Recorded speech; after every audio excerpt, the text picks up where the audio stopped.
Hi, I'm Amelia Ukovic. I'm the National Manager of Employment Services for Vision Australia.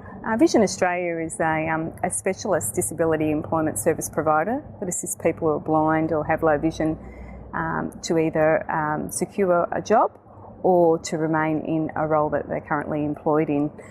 We also work collaboratively with employers, both to provide suitable candidates for the vacancies they have within their organisation, but also work with employers to ensure that their systems within their organisation and their environment is accessible to people who are blind or have low vision. So the HumanThree model in the guide really got me thinking about how we get our message to our customers, so our job seekers, our employers and our stakeholders. And what it made me realise is where we need to do a lot of work. We've done a lot of work in the hands, so actually talking about or getting people interested in coming to our services. We've done a bit of work in the head, so why should they come to our service? What I think we really need to focus on in our connections for quality is around the heart, and really engaging with our employers and our job seekers. And I think the most effective way of engaging in the heart, as the guide says, is through real case studies that talk about the client stories or the job seeker stories, and that talk about the employer's journey. So that's, to me, that definitely was one of the key messages that came out of reading the guide. The checklist was also an eye-opener for me as well. I think we've got a dedicated employment services website that we found to be very effective. It's directed at job seekers and employers, and the information that's provided in that website is tailored to looking at what the employer is looking for, but also what job seekers are looking for. It has 3 case studies, so 3 video clips of clients that have been on our program. And those video clips are in 3 different industries, and those video clips talk about somebody that we've assisted to get a job, but also another area which is a big part of our service, which is job in jeopardy, so someone we've assisted to stay in a job. So those 3 case studies are very important, but I think what the guide has indicated is that we need to have more of those case studies.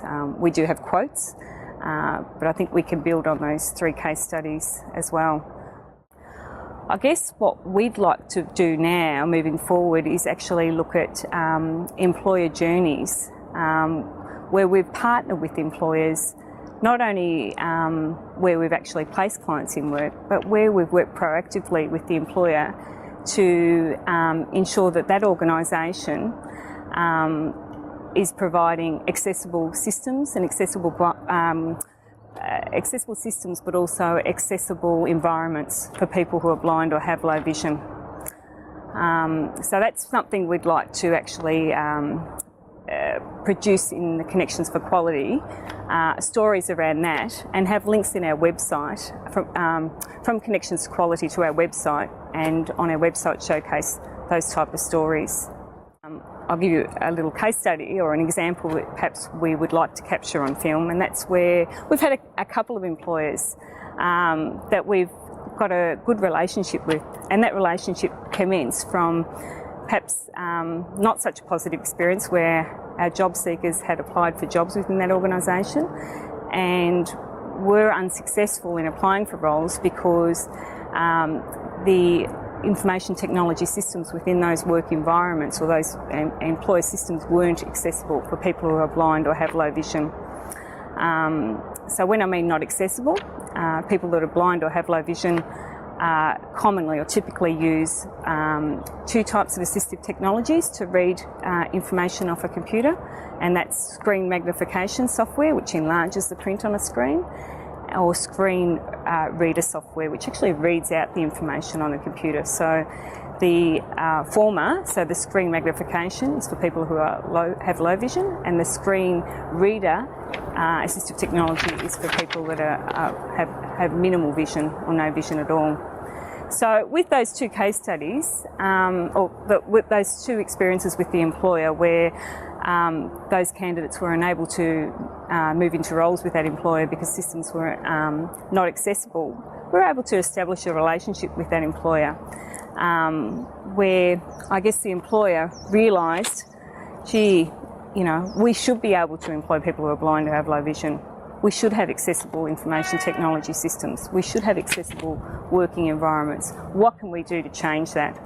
And so the relationship began where they became proactive about the systems that they had in place, making them accessible. So the information technology systems accessible, making sure their environment, physical environment was accessible, but also when they were designing new information technology systems and new processes, making sure that introducing any of these new systems and processes, making sure that they were accessible to people who are blind or have low vision. So those employees were being very proactive about the design of their systems and making sure that they could engage our candidates that we were putting forward for future recruitment campaigns. Those employers we work with very closely, one of whom's actually employed 5 clients since we've commenced our partnership with them. And I guess that case study with that employer has employed 5 clients, but even that other employer who's working with us to ensure their systems are accessible are the real stories that I think actually fit in with that heart level.